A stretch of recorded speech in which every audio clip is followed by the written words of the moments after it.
in doing that. And I have taken from me, right?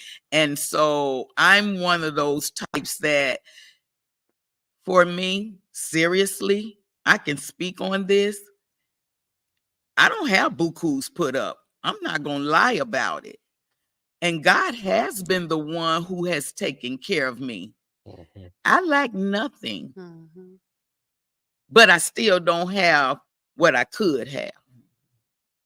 So I don't have fear in giving.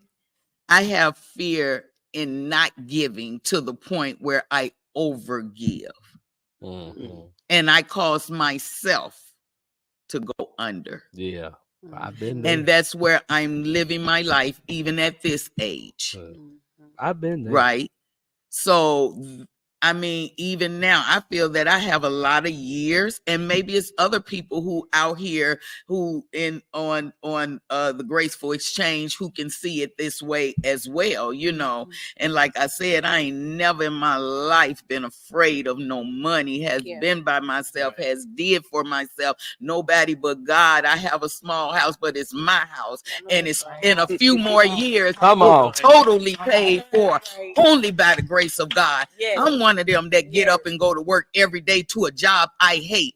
Only me. I have a paid for car. You hear me? Come on. A paid for. Only by the grace of God. She hates her job. And I do. With a passion. And don't have buku stored up. And I see people and I'm like, maybe I need to be like that. And they're like misers and they hold on to everything. You know, they don't want to give, and they got it. I know they have. I see it. I know that they do, and they won't release anything. And here I don't have anything, and I'm releasing everything. Right. So maybe I need to get in your class to learn how to manage in that way. You know, stop giving my goods away and, you know, make a profit off of it, because where I sit around and I see, nope, you owe me this, you owe me that, nope, give me this, and won't let it go. But I'm the type that say, you know what? No, you asked me to do something or do this, or I got something to, you don't have to. No. And that I have to stop. Stop it. Stop it. You got to get in my class. I'm a give, you know, and that's who I am, you know, and I've always been that way. So you got to be giver, but he gonna tell you business is business now. And see, that's the part I have to do. Of course he's a giver, and I have been privy to his giving. You know, so I know without a fact that he's a giver, but I have to learn the other side. I have to learn that side of it, right? And that strategy, like I said, you better hurry up getting my you better hurry up getting my class. I'm always in your class. Yeah, but you are my financial literacy class, especially since you hate your job. I have really, since I've been at Remnant, I have really saved. I have really not been afraid of money. I have really just been I always have been a giver, always gave too much, like you said, always doing too much. But since I've been at Remnation, I thank God that I have learned through his class to save. Oh, you took the class too? Oh yeah. Oh yeah. You took no, low down. No, I'm just kidding. Okay. See, me and I'm missing twice. See? Yeah. But so y'all got one employment. It's a big help. And him talking to you and telling you how to save. And like she said, you don't have to save abundance. A little becomes much. For sure. And my little became much. And it's still, you know, I thank God that I have saved, and I'm able to sow, you know, into the ministry, you know, without saying, oh, I don't have, I can't give, I can't do, because I'm learning gonna say I'm not afraid of money. And now I get it. When I first came here, they were saying, oh, we ain't afraid of no money. And I was looking at them like, I am. But I'm giving out of poverty. See, I'm gonna give. and I'm gonna give every time I need to or I know I have to give. I'm never gonna say I'm not. I have to really not have in order to not give, because I'm going to give, but I'm giving out of poverty, where you guys then took the class and y'all giving out of abundance. You see, I'm still giving. Yeah. But I got to take the class. So but we as a couple, everybody on the Graceful Exchange, go ahead and drop in the comments. Apostle, do the financial literacy 101. Go ahead, put it in the comments right now. Absolutely. Financial literacy 101. If you need to take that class, I go get what I want when I want it. The class is benefit. I don't miss nothing. Credit, budgeting. You know, the whole nine. You know, he will show you how to do it. Strategize, run through your whole everything. And before you even realize it, you start operating those things. Yeah. Because I make decisions even now, like, well, that was dumb. You know, thinking back even to the class, even conversations like, okay, well, you don't. That wasn't good business. You know, that wasn't a fight. That wasn't smart financially. So it always comes back like, okay, you can't help but to apply what you've learned. You can't help but to make better decisions once you know, because you know, as it says, he'll bring all things back to your remembrance. It's there now. So when it comes to it, you gonna remember, like, oh, it becomes, let's not do that again. It becomes a part of you. It becomes repetition. But and the blessing is that you all have been students in the financial class, but y'all never tried to compete. No. That's where people miss it. Because they get the goods and now they look at me as their competition. They gotta be me. Hurry up and get to where I am or exceed me. I want you to exceed me. That's crazy. But at the end of the day, first be a student. Be a student, then be a steward. And then you'll see that things are, you know, because you should be greater than the teacher. You should get to that point that you're greater than the teacher.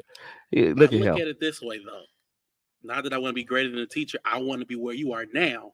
But once I get there, I want you to be more. That's the way I see it. That makes sense. I see it. That makes sense. I see that like that too. That makes sense. That makes sense. Because I'm looking at you. So you have to keep going up. I definitely go up. I'm gonna keep going up. So keep going. And who looks at it to be the competition? It's sick, ain't it? It's crazy. I think my mind has always been, I want to get to the right place so I can write the big check and pass it to you too. I just seen Apostle slide in a few people churches dropping off checks. So I want to slide you a check too. You know, I sign off on a couple checks and that just practice. It ain't my money, but you know, I just sign off on it. But it feels good because it makes me think I'm doing something, right? So, you know, one day I'll be signing my big old check. I'll pass it right to you. Like, and the conversation is ever like, well, I don't know where this come from.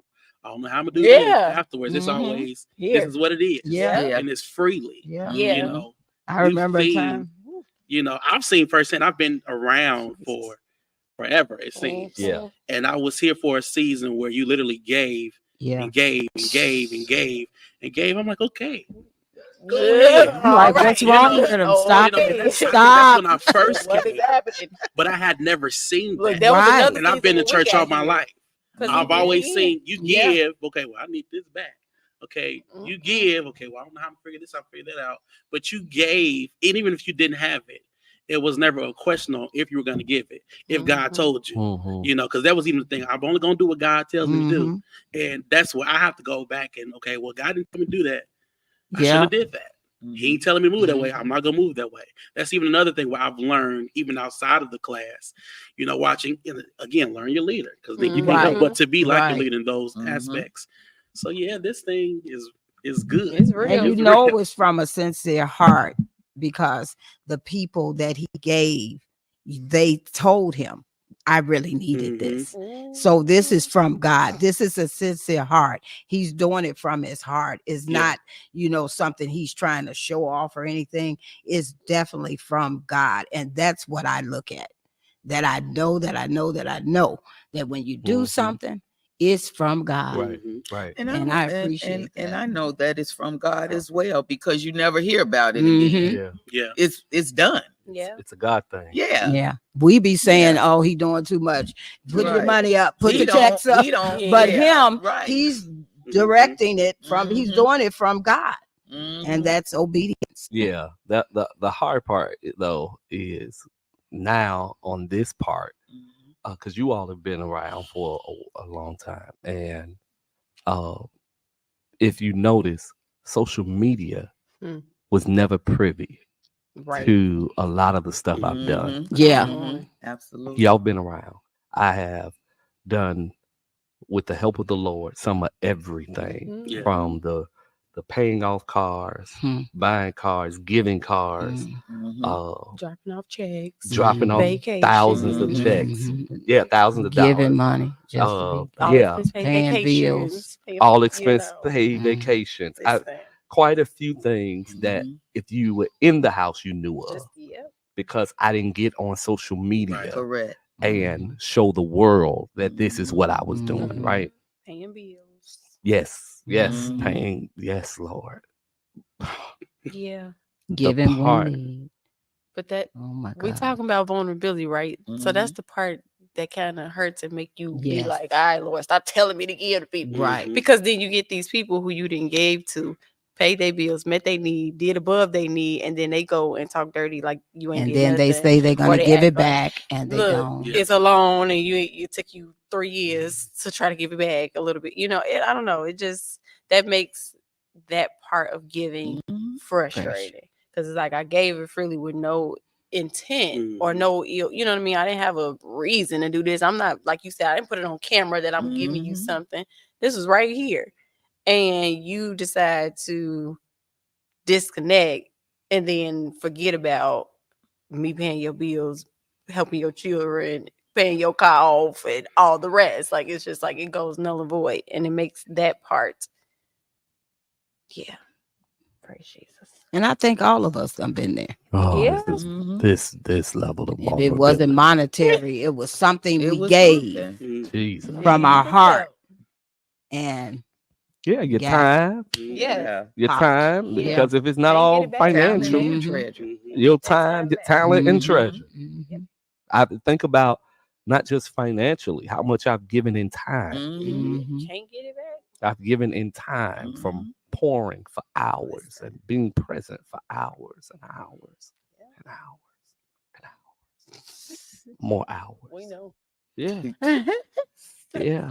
Yes, Lord. Oh, facing the fears, because even in me pouring for hours and hours, and I see it after people have burned me, I said, I'm not doing it no more. I'm not doing it no more. I'm not teaching nobody else nothing. I'm not showing nobody how to do this. And next thing you know, I'm back doing the same. Because you are going to follow you. That's the positive too. And then you love Jesus. Oh, I do. I mean, so with everything within what me. He say, yeah. And sometimes I'll be upset with him. Of course, I think we all. We right. We be real. I'll be upset with him. Everybody, I believe. Because my thing is, sometimes I tell Jesus, like, how possible do you let people do me the way they do me, but then expect me to be a blessing to people? Why would you do me like that? Because I ain't you. And he I had those real conversations. I ain't you. He ever come back. I ain't you. That's, I get it, that this is, what we got to do. This thing called ministry. However, I'm not little Jesus. So. What are you doing? My God. Jesus Jr. Listen. What are you doing? Say Jesus Jr. And then even when you do bless people, it's not even like, well, this is only from God because I don't even like you. It's still even love, genuine place. Right. Yeah. Everybody ain't got that. Everybody ain't there. Yeah. There's a lot of hearts out here that are flesh. A lot of hearts out here that really don't even talk to me. Don't send a blessing my way because it's not a blessing. You don't have it even in the right spirit. I'd rather struggle if that's the case. But then when you come across people with true hearts of gold, how do you not treat that with honor and respect? Because I even look at, with Apostle, I look at, okay, if I do him dirty, I'm affecting the entire camp, right? The children and all of that too, because not only is he in those conversations, they're here. They're waiting. Sometimes they want to go home. Sure, right. You know, they feet hurt. They want to get off their clothes, whatever. So it's not just affecting one person. It's everybody. If I take from his household, okay, Taylor's a baby. You know, she's gonna grow up, and she may have needed that. What I took, 20 years ago. So it goes much deeper than just what we look at on the surface too. So yeah. But everybody in the church is not for the church and don't have the church, And they're not for the preacher. Preacher. Ain't but a preacher. Well, let's talk about because we're talking about financial security, right? So you do know that financial instability can cause stress. Yeah. Oh yeah. Right. Sickness. And it impacts your decision making. Right. Yeah.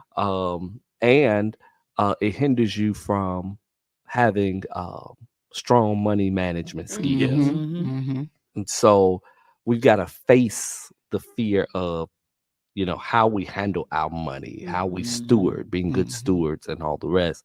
Because again, I believe a lot of jealousy and envy comes through that area. Yes, it does. Yes. It comes through that area. Because I even learned that in ministry too. What people don't realize is, as you all speak of how you've witnessed me bless people, I would feel the spirits of some people like, there you go. Type thing, as if it was to show out. No, it was to be obedient. Because who wants to show out and give their money away? Right. That don't even make sense. Right. That's crazy. Just throwing money. Come to do this. Right. Throwing money. And it was like God wasn't using me to bless people with small amounts. There was many times, even before we came to this facility, where the Lord would lead me to line people up, and just whatever. And I would sometimes be like, God, what are you doing? What's happening, Jesus? And I never forgot, even in my season of not being as comfortable as I am, but in that season before, I remember Archbishop Hudson said to me, he said, the area of your greatest struggle is going to be the area of your greatest blessing. Yes, Lord. And at that time, my struggle was finance because I was trying to take care of the church and my house, right? And so trying to take care of both places was pulling. I always made good money. However, it was trying to take care of multiple places that was stretching me, And so I remember him saying the area of your greatest struggle will be the area of your greatest blessing. And so literally during that season, what people didn't realize was God was having me give my way out of a thing. Yeah. So it was literally, I'm giving and giving and giving, but I'm scratching my head like, okay, God, I trust you. I hear you. I trust you. Now come on through. Yeah. Because I got things to do this week. Why you telling me to write check? I got things I got to do, Yes. And but the Lord has never, and he has shown me that I've always come through for you. I've never let you down. There is absolutely nothing, and I can still say that today. There's absolutely nothing that I've asked God for that he has not given me. Nothing, and so that's the reason why I realized that I don't have time to waste with pigeons. Come on. I'm an eagle. Come on. I don't waste time. I don't waste my time with pigeons, because at the end of the day, God comes through for me. So I can't respond to every little thing. I can't allow everything to affect my heart posture and things of that sort, because God has proven himself. So at the end of the day, do you think I'm going to mess up where I am with him? Come on.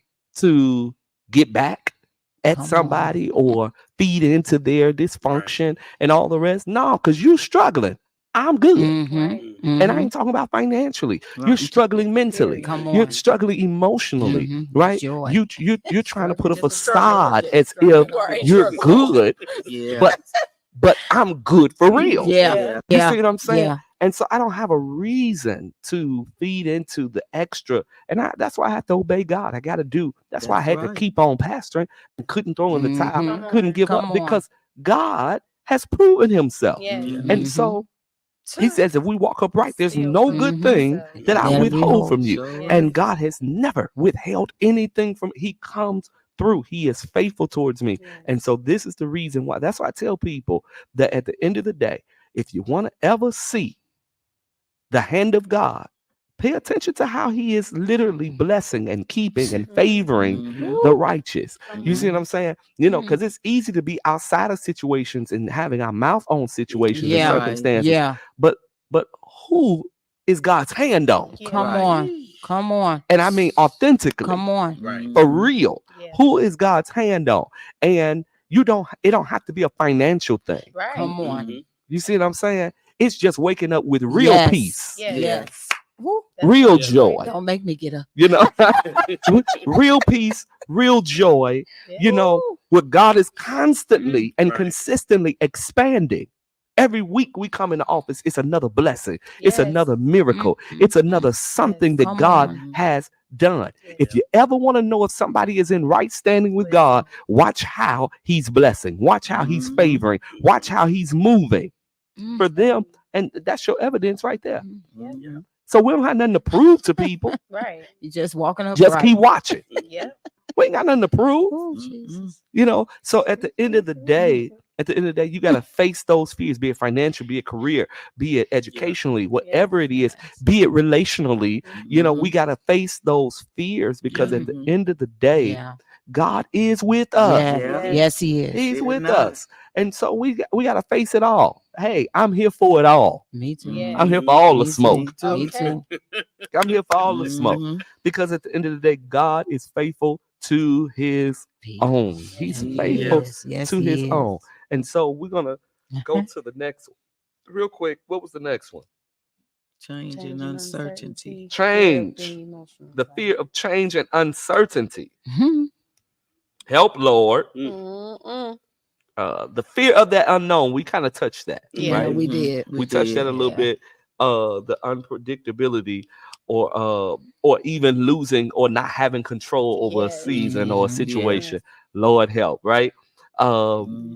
It's being vulnerable, having that fear of the unknown. Nobody likes to not know what's next. Not know what the next season looks like, not know where the next anything is coming from. You know, that fear of the unknown can cripple you. Yeah. It can really cripple you. And so let's talk about that. You know, being in a place where you're facing your fear in an area of change or the uncertainty, the fear of the unknown. Well, you just spoke about it yesterday. Being able to surrender is that position of vulnerability, like being able to surrender and release your thought, your way, your plan about the way you think it should go. But it's almost like a human instinct to want to control, to want to have the who, what, when, where, why, how is it going to work? Who's going to be there and what time is going to happen? You're going to know down to the T because that puts you, the control makes you feel like there is no worry. There's no fear, right? But we have to get to a place where, because we're not in control, ultimately, we are not. We have to get to a place of being vulnerable enough to surrender ourselves. There is the power in that because that's where our weakness, his strength is made perfect in our weakness in those moments. And so I believe when we give ourselves the ability to say, okay, I'm not in control. I'm going to let it take my hand off. I'm going to trust. And whatever is going to happen is going to be for my good. Right. And a lot of times people say that's easier said than done, right? Because we know life gets hard. Situations and circumstances be hard. Like if we be real, it gets tough. However, we do take that moment to say, okay, I'm going to relinquish my control over the situation, over the people, because I can't control the people. I can't control what they're going to say. Can't control how they're going to do. I can't control this thing. I'm releasing it. That in itself is power. Yes. That in itself is saying, I'm trusting the highest power, God, to handle it on my behalf. And in those instances, in the beginning, it can feel uneasy, very unsettling, because it's like taking your hand off the steering wheel, right? But then it's like going on autopilot because God got you, and you just kind of cruising. You get to relax, and then there comes a moment of that peace that He gives you in the midst of you kind of letting go, in the midst of you saying, "Okay, I'm gonna let you handle it. However it's gonna work, it's gonna work. I'm just gonna trust that you can do it." And again, it gets hard. Yes, stuff gets rough. Yeah, it's not always simple to say, God, you go ahead and take it over, because you ain't moving fast enough sometimes, you know? You ain't moving quick enough. You ain't deal with I wanted you to get them. What is happening? I'm trying to you know, because humanistically, I want this to work how I want it to work, right? So I get the natural sense of things. But again, even from a psychological standpoint, there is freedom and liberty in the vulnerability to relinquish control. There's a lot less tension in trying to control. Right. You gotta, when you're in control, you have to grip.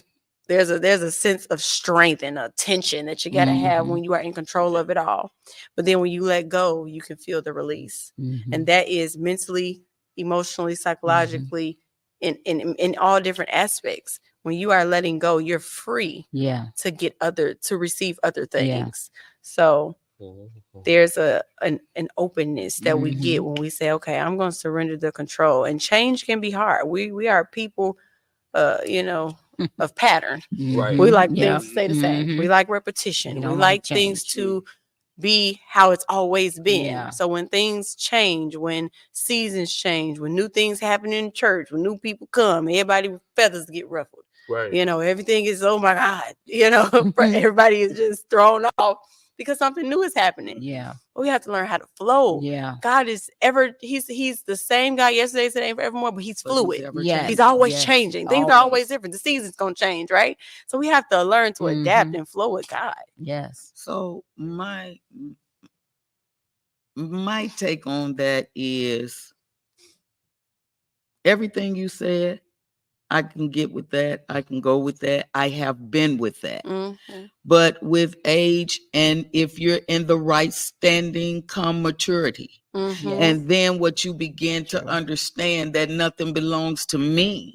It belongs to God. And when you have, I'm speaking from experience, when you have been put in certain situations where you had no other choice but to take your hands off, and you have to take them off, not to grab it again, because you have learned that lesson. You learn how to relinquish things over to God. So with age, with real age, spiritual age, comes maturity. So in the beginning, you wants to hold on, but here's something that I've even learned in what you said. In an accident, the person that gets hurt the worst is the one who tenses up. The person that's drunk lives through the accident because they relax. They do. And they relaxed and they're falling. But the person who's not, they're tense and every bone in their body gets broken. Some dies. So when you learn those kind of things, and that's where I pace myself at, to be totally honest. We'll have to talk without this. Because I have been in the situations to where I could do nothing but take your hands off. And not to put your hands ever back on it again. I don't care how humanistic you are. When you really know God and who God is. And again, I have to say, as younger, I would put my hands back on it or whatever. But the older you get it, and you understand that when God say let it go, I don't care how bad you want to put your hands on it, you let it go. It can hurt all on the inside, but you know that the battle is God's. And so you take your hands off of those things. I've been like that through everything in all parts of my life. Like I said, off of this, we have to have a conversation for real, a fireside or something, to really, because this is not the place. But I'm telling you, my goodness. And so I believe that happens. I believe that happens where God puts us in positions where you are forced to relinquish control. And then because your heart would allow you to keep holding on. Yeah. Oh, Your heart will allow you to try to keep your hands on it. Your heart wants you to keep rescuing and saving. You know, when He turns that thing up 10 times hotter. When He has told you to let it go, and I don't want Him to turn it up 10 times harder for me anymore. So I learned that lesson. So I'm not grabbing that thing anymore. You know, put in when you're in those, and not that you was hard-headed, right? But because you just didn't understand, you just didn't know where you were or what was going on. You sometimes, to be honest, for me, I didn't even know it was God saying, let it go. You know what I'm saying? But when He turns that thing up, and then here's why I carry no bitterness for no one, because for the simple reason, God showed me. And He showed me them. I mean, the true them, the true me. Yes. He showed that to me. And where they were really battling illnesses and sickness, that they had diseases, not diseases, but diseases that they had no clue that they had, because they were on the inside and they couldn't see out. I had to back up, and honestly, for all the hurt, all the discussion, all of the uncertainties, all of the change, I had to embrace that, let it go, love on them, and understand that it wasn't them doing something to me. It was them being who they were. So I couldn't carry anything. I've been placed in tight positions where I've lost everything. You see what I'm saying? Yeah. But I couldn't carry no bitterness because God said that it wasn't you. You was 100%. That's why I said earlier in the first part of talking, when you go in and you go in right, wherever I'm going in 100%. You ain't going to take no 50 and make nothing out of me, because where's the other 50? You have to be 100% whole with me. And at any time I feel like you're bringing 50, I'm backing out. Come on. Because if I come in whole, I'm going to leave whole. In whatever situation I'm in, I'm not looking for anyone to validate me. But what I am looking for is something, or in whatever of these situations that we've been talking in, so that we can complement. You don't validate me. I came in bringing to the table. 100% whole. That's why I can walk away with my head held high, no matter what I've been through, and all uncertainties, what I seen in poverty, and whatever I'm in, I can hold my head up, because guess what? You said it. God got me for real, for real. I know that without a shadow of a doubt. I may not have the bukus, which I will, even at this age. But what I do know is God got me, and He always have had me. With 7 children, just me. Never beg, borrow, or stole. Come on. God got me. Always have had me. Always. So I get that, and I understand that. But I don't want to grab it, because I see you for who you are. God has shown me, and I know who you are. But I can't place myself on that same level, because as Apostle said, how can I expect for God to say something to you for being wrong, but now I'm just as wrong? Right. So I got to grin and bear it, eat it, or whatever, the hurt, the let down, if it was disappointment, whatever it is, and move back. Because God is going to handle it. And He will. They think they're getting away. I'm telling you. But they know they're not getting away. They know they're not getting away. I promise you they want to. They want to repent. They want to repent. Believe you me, but they know. It's a spirit of pride. Yeah. But it's crazy. Oh, and I want to put it on the other perspective too, because like, let's say us sitting here at this table, this tribe, right? You know, I think that there needs to be a level of vulnerability in a place where we are relinquishing control over people and relationships to the point where we allow them to change, grow, shift, and all the rest. I think sometimes we as people, again, because we like things and people and everything around us to stay the same, we ain't got no movement. We want to stay the same. We're set in our ways. So we feel like everybody else has to stay and be the same forever. No. We need to be okay with allowing people to grow, allowing people to change, allowing people to be different.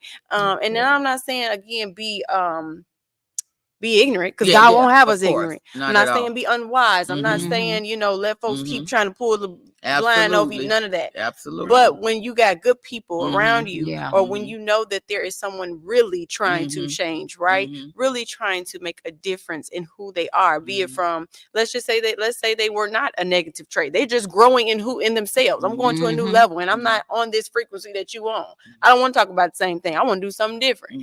And you get upset with them for that, you got to be okay with letting people be who they are. Yeah. You have to be okay with letting people shift to new areas and new places. They ain't the same person that they was when they was 20. Okay, right. They're not the same person that they were when you met them a year ago. They're not the same. Like I say that all the time. People who knew me 2022, 2023, 2020, you can't even sit with me no more. Don't even act like you know me, because you don't. Like, you got to start all over, and you can't even get in my space. So it's like, stop allowing who you thought people were. Right. Stop allowing who you knew them as. Right. Oh, I didn't know that person for 30 years and they ain't gonna never. And they No. Yeah, no. Stop putting people in a box. Yeah, no. Because people are allowed to change. Yeah. People's feelings about you are allowed to change. That's right. People can change. And that's the truth. And that's okay. And us within ourselves have to be okay with relinquishing control. Absolutely. I can't control you. Not at all. I'm not the controller over you. I'm not. That's between you and God. Right. Listen, that's between you and God, right? I can't control that. And if that means that our relationship disconnects, that's okay. Or that's okay. What it is. Whatever it's gonna be. That's okay. But I'm okay with your change. And you should be okay with mine. Especially if I'm growing in a good direction. Especially if I'm growing in the right. Absolutely. Listen, we gotta be okay with people changing. And it being it's uneasy when it's uncertain. It don't feel good when things are uncertain, right? I get that. Especially your relationships. That does not feel good. However, we have to understand that people are allowed to evolve. People are allowed to be different. They are allowed to grow into a new version of themselves and become all of who God has called them to be, even if that means it's without you. Be okay with that. But people are so hell-bent on keeping people to themselves, keeping people in a box. You can't do and be because this is how we always did it and done it, and you always did. Relax. Relax. What are you doing for yourself? Because maybe that's why you have no movement, because you keep trying to keep me right here. Let's allow people to change. Allow people the freedom to change. And you should be wanting to change. That's right. You shouldn't be the same as yesterday. But even if you grow, not to, don't stop me. Right. Amen. I like the conversation dealing with change. I think the part that concerns me is the switch up. Yeah. Now that's the difference. That's the difference. Absolutely. Because it's okay to change. Yeah, it is. But I'm concerned when you switch up. Yep. That's the difference. Because typically the switching up has a root of something that is negative. Condescending. Correct. Dark and counsel. Right? And so when the switch up happens, that thing is different. It is. It is. And so please change, right? Because change is inevitable, right? But I'm concerned again when you have a switch up, because that switch up is typically because of darkened counsel, negativity, some kind of bitterness, brokenness, hurt, disappointment. It has some root somewhere, that is not positive or healthy, right? And so the great switch up is what concerns me. And I believe you see change over a process of time. Whereas that switch up be like, Yeah. Like a light switch. Like we was here. Yeah. Now like, wait a minute. What's going on? Yeah. Like, what's going on here? Yeah. So I think, this, you gotta watch them. Yeah. You gotta watch them switch up. You gotta watch it. Yeah. That's right. Yes, ma'am. That's right. That's right. Again, change can be uncomfortable. Change comes to stretch us, right? And pull us from our comfort zones and all the rest. But it's that great switch up that is very concerning but there's life lessons in the switch up. You got that right. There are life lessons. I've learned that just even recently. There are life lessons, and ultimately we got to view it as God saving us from something. Switch up is still going to benefit you. The switch up will always benefit. It's going to benefit the right people. That's right. Sure will. That's why I say I could all be the better. things. That's right. Come on. God was saving me. All the things. Absolutely. Work together. I'm trying to tell you. The good, the bad, the ugly, the indifferent. I'm telling you. All of it works together. And we better learn what that really means. Well, we know, but folk got to know what that really means. Yeah. All things, not just what's happening good for me. That's right. But all things. Yes. Yeah. Even the broken, everything that you have been through. Look where you are. Working. Yeah. And then you have to look at that. I often say that if you're going to switch up, make sure you can handle the results of things. Right. I think that's the part that concerns me is, okay, change is change. But when you now switched up, my question is, what you bothered for? What's going on? What do you bother? Why your panties in a bunch? You know, because the switch up starts with you. You make that decision, right? You make that decision. Nobody puts a gun to your head to switch or whatever. So what's wrong when people can switch up but not face the results of their switch up? The delusion from the picture. The picture takes us all the way back to the top. It. Yeah, let you know we're in sync. What you created. Yes. You did that. You did. You did. You drew that picture. That's right. Lord help. You drew the illusion. Come on. That's from the beginning. And that's the thing. Most people can't handle the result of their switch up. Right. And so now I'm fearful of moving forward because I created havoc in what's behind me. Correct. And actually, your forward movement would never be blessed Not at all. when you've caused hell in your prior. Yeah, because the seeds you planted is the seeds that gotta grow. People think that it's over with, but it's not. Every seed you planted has to grow. So you planted these seeds 3 years ago. They may still be growing 6 years later. Come on. Until you get to them good seeds start to take over. You got to reap it. And you're gonna eat it. You got Then you think eat ye all of it. You think you done moved here, but you still here. I'm telling you. That's that you look like you done moved here. Ain't moved nowhere. Right here. That's that delusion. Ain't going nowhere. No kind of movement. No kind of advance. They doing this. It's movement, but you do this right here. Going staying right in the staying right in the revolving door. Right in the revolving door. Done winning. Been great. Been great. But even and then here's the thing. Even they know it because you right back where you were. Yeah. All movement. You went into the vicious circle. Yeah. All movement is not good movement. Yeah. You right back where you were. Where you came from is where you right back. Help Jesus. So do y'all remember in the picture, you see the guy with the painting, right? But in the left corner, it was a jacket. A jacket. Yeah. So all he had to, if he was cold, I didn't see that. I didn't see that. I gotta go get it. Yes. Right. Look at that. Right. Just change. It's a coat. Put that coat on. Put the coat on. Wow. The coat. You ain't gotta switch up. Just change. Yeah. Like, talk about it. Talk about it. You'll forever be in illusion and a delusional place. Keep forsaking the covering. Because it was right there. It was right there. Well, but you looking for something from somebody else. When what you needed to cover and shield you was there all along. He was there All the time. He was there. All the time. Hallelujah. Glory. I didn't see that. Yes. Wow. It was right there all the time on the hook. Yeah. My God. Change He your probably didn't see it position. either because the painting when he created. Change your You position. Come on. He looking. Come on. Yeah, it clouded his view. Absolutely. Absolutely. Absolutely. He couldn't see the coat He can't see the color. because the painting, what he created, It's blocking the view from the thing that could have covered him. It created blindness. Yeah. Glory. Yeah.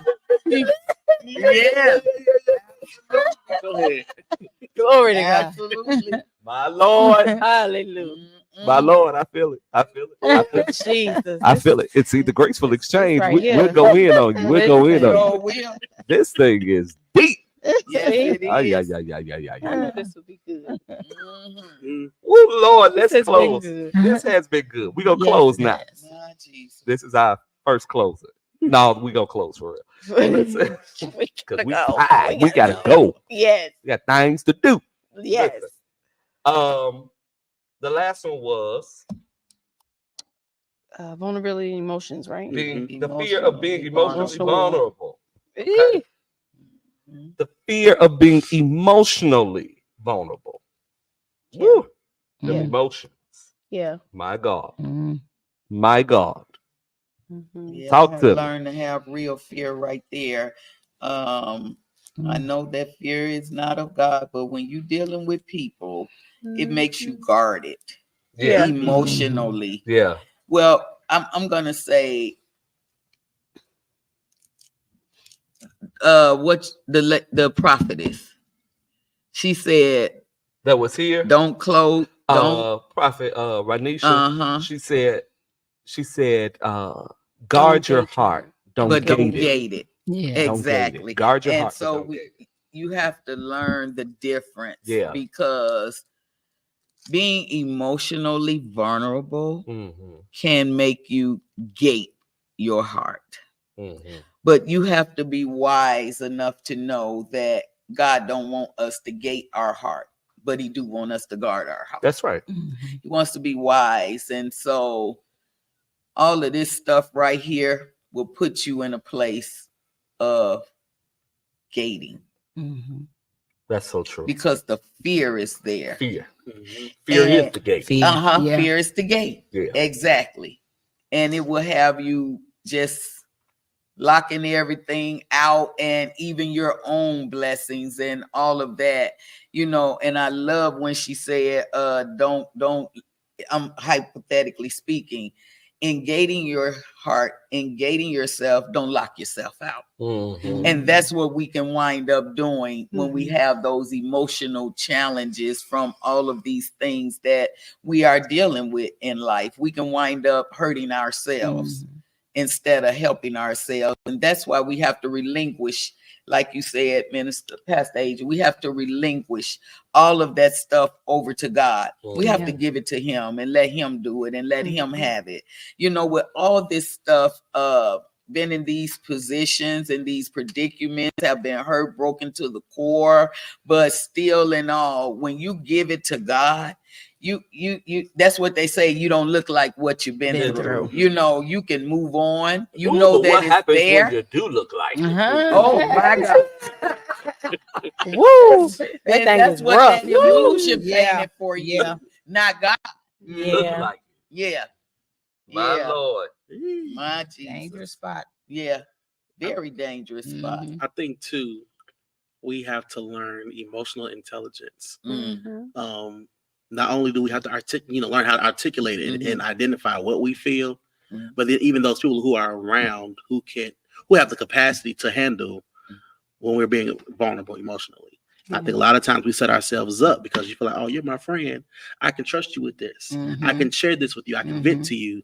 But as you say, all vents go to other rooms, and even if they don't, let's say, I didn't tell anybody, but I didn't understand what you were saying. So I'm not receiving your emotions. If you being vulnerable, I'm attacked. I can't receive what you're saying. So you leave that conversation even more broken, even more whatever you were, because now you feel like you weren't heard. You know, no one, you won't understand, whatever the case. But you could have maybe even saved yourself from that if you identified, maybe I shouldn't talk to this person. Maybe I shouldn't be verbal with them because they don't have the capacity to handle what I'm sharing. Right. So maybe that too. You have to be careful at who you talk to. You have to really know that God is directing you to that person, that person is going to speak to your vulnerable side. They're going to talk to you and get to you. You have to be very God-led, especially when you're giving something that is, within you, that's secretive, that thing you don't want to talk about, but you need to talk about. Right. You need to let it go. You need to vent it. You have to make sure you're talking to a God-led person. Because you could be speaking and you're speaking to that person, and while you're speaking to that person, they're trying to figure out who they gonna go tell. Well, you gonna tell their best friend. You my best friend. Watch this. You my best friend, but my best friend got a best friend. Your best friend got a best friend. So, girl, let me tell you what she said. So I'm gonna tell my best friend, and that's how stuff get around. And then that's like you said, walk every in a room place. got a vent. You walk in a place and everybody looking at you funny.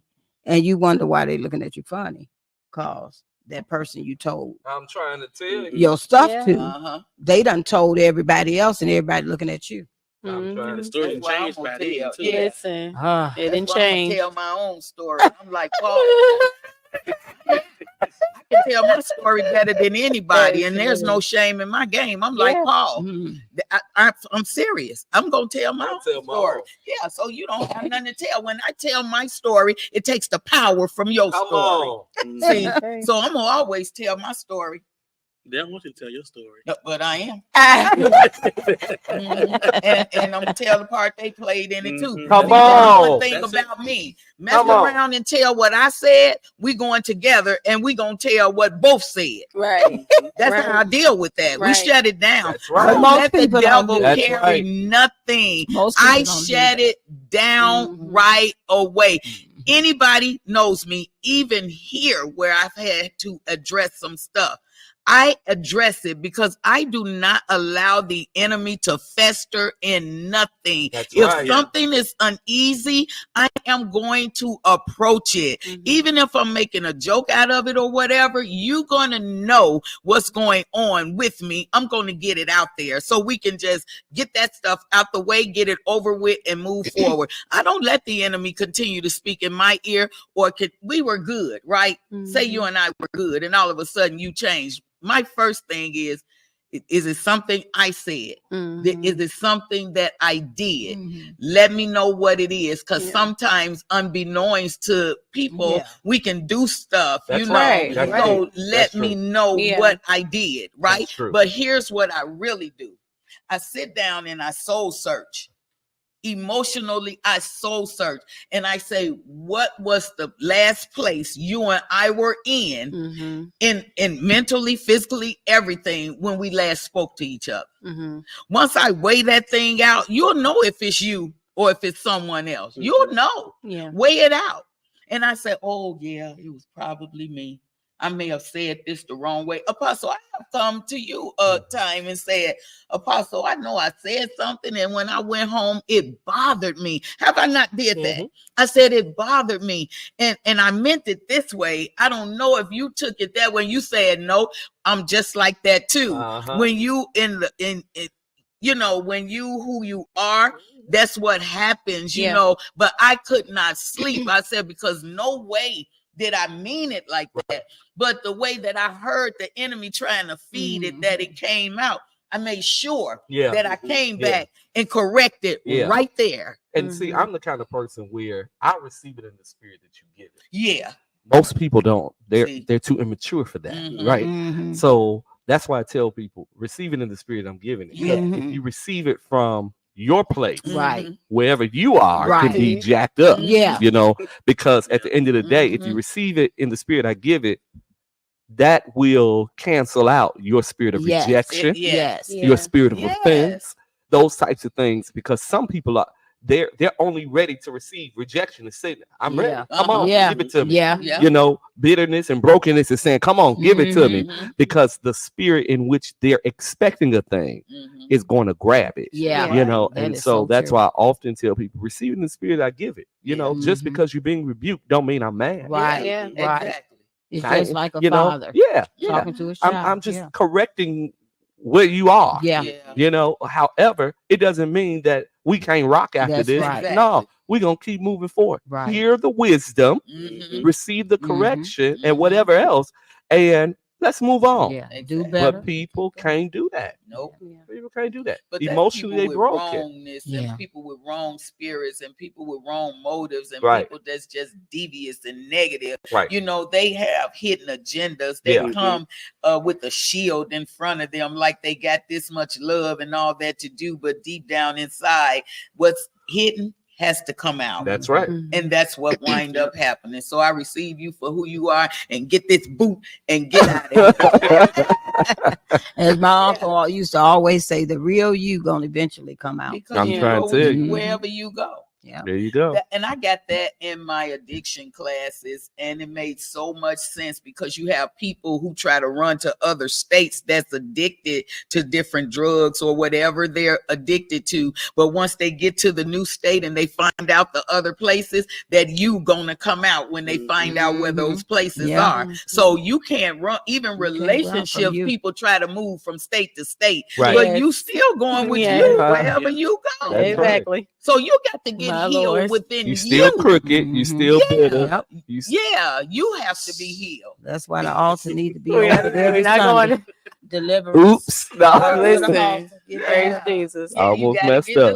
Come get delivered.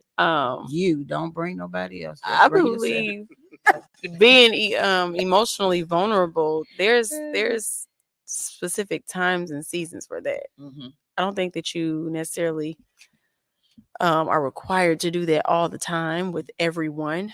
I think, like I said, there is a time and a season to be emotionally vulnerable and having wisdom with, like y'all said, who to be vulnerable with.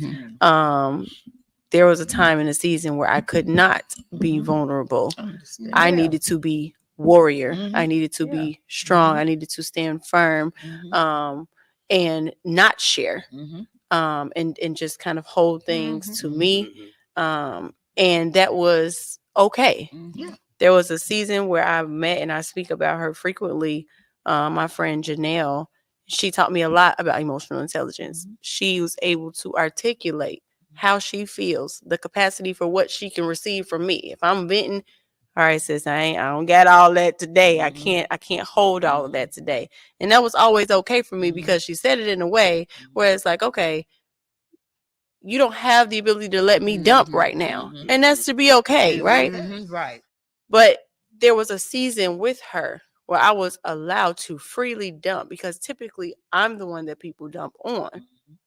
And I'm okay with that. I'm somebody who's going to be somebody's counselor. That's what I do. Random people will come tell me their life story. That's okay, right? Ain't nothing you can say to me that's going to scare me, shake me, throw me off. However, again, sometimes the person who has been the dumpster for people needs a release, right? And again, I believe there are seasons and times, specific people in which you are able to be vulnerable with. Now, vulnerability means that you are in a place of susceptibility. You are susceptible to attacks. You are open. You are no longer guarded. You have let that down. And so in that particular moment, to be emotionally vulnerable without fear means I have to feel safe in this space. I don't want to feel judged. I don't want to feel looked down on. I want to feel like you're finna go tell about it to all your friends. I don't want to feel like this finna be on social media as your subliminal post. I don't want to feel like this is going outside of anywhere but here. I don't want to hear how you would have handled it because it ain't about you. Right. It's not you. I just want to just say it and get it out and get it off of me, right? And I don't necessarily need to hear the "I told you so." If I'm wrong, you know, in the moment of my emotional vulnerability, sometimes you just gotta let people release. And it's just a moment where they might not need advice. 9 times out of 10, we already know what we went wrong. if you're someone who, you know, got a little bit of brain on your shoulders, you already know what mistake you made and where you went wrong. I don't necessarily need you to correct it. I don't necessarily need you to beat me over the head and condemn me and give me all of your scripture and all the rest. I just want you to be the companion.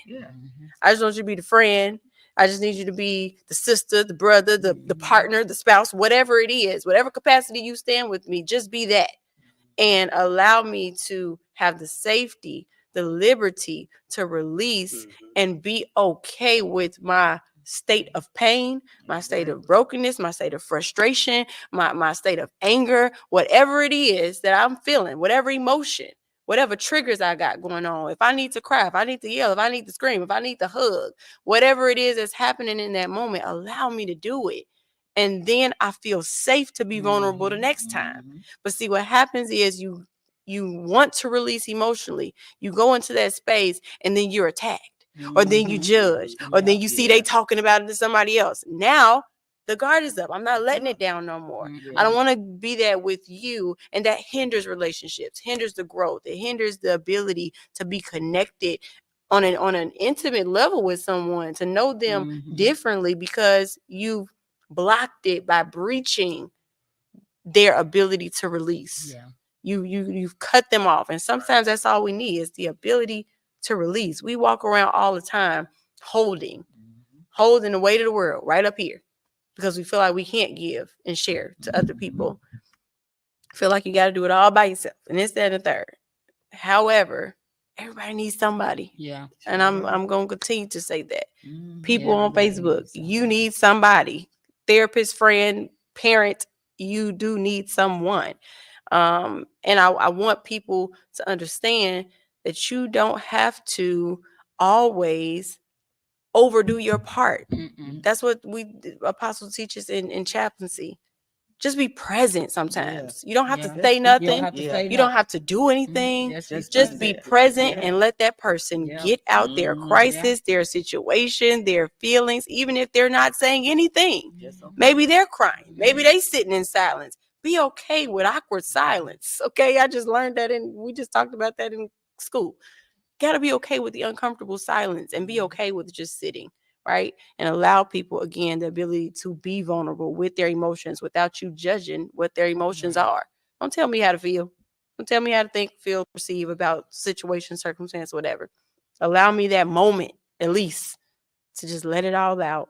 And that way I can be emotionally vulnerable again. That draws us in. You get to know me. I get to know you in those moments. And trust you. Yes, you build something there. Trust. But absolutely. Here's the thing. We talked about this in another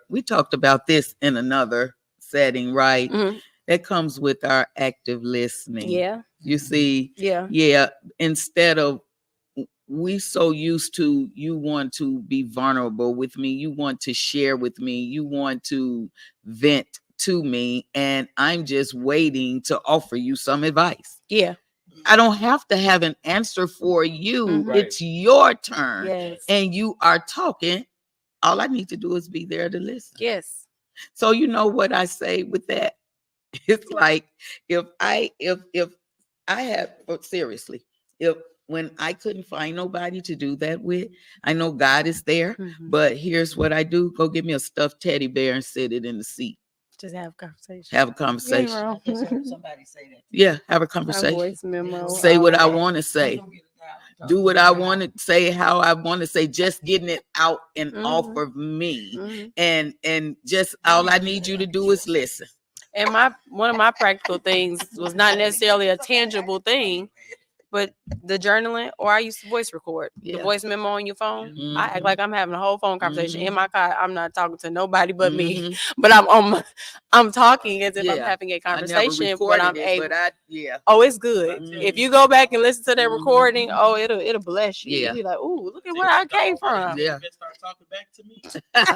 No, you ain't gonna talk back. Don't get that kind. Don't get that can. Look, I said, don't get that can. I don't know where you gonna get yours from. Don't get that can. He's going to build a bear. He's going, put some recordings and stuff in it, but no, don't get that can. Articulate. I don't need advice. I just need you to listen. You know, so even that you already setting it up. You know, setting up the conversation so they know in the door. You know, don't try to come with a response because I've been there too. I don't need you to fix it. And you know when you talk you are not the fixer. No, you are not to the wrong person. When you tell them, you just need them to listen. And while you're talking, they start talking to you. Just cut it off. Oh, Jesus! You wrapping us up? Mm-hmm. Oh, amen. No, it's 11. No, you're not wrapping up. You gotta. Oh, I don't have to. Y'all already have wrapped. Oh, you gotta give final thoughts. Thank you for joining the Graceful Exchange live podcast. These great preachers just preached to y'all tonight. And so we're so grateful that you joined us tonight. Do me a favor when you get off of here. We want you to go ahead and like and like our page. I'm sleepy. Like our podcast page. The Graceful All right, Exchange. the Graceful Exchange on Facebook. Subscribe to the Graceful Exchange on YouTube. All right, we got some great things in store for you in the coming weeks, and so please, again, if you want your announcements shared, if you want us to highlight your announcements, your events, go ahead and email us at thegracefulexchange@gmail.com. We would love to push your event and announce whatever you have going on. All right. Thank you again for joining us. We're grateful again for our co-host, Asia Sade. Good night, y'all. All right. Pastor Mo. Good night, everyone. Dr. Baker. Good night. And Tony. Good night. All right. Yours truly, Dr. Timothy M. Jones Sr., your host. You have a great night. Kingdom blessings. Kingdom blessings.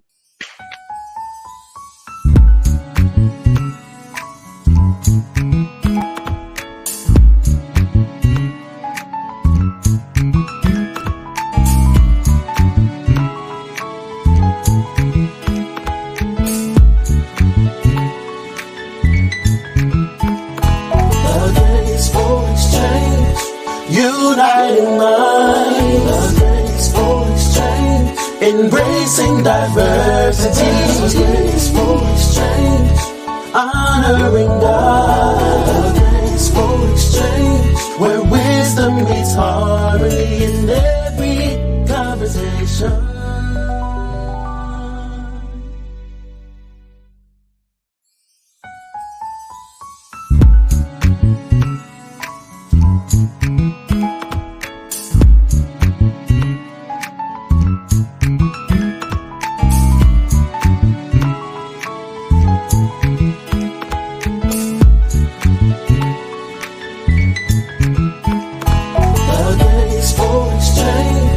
Uniting minds, graceful exchange, embracing diversity, graceful exchange, honoring God.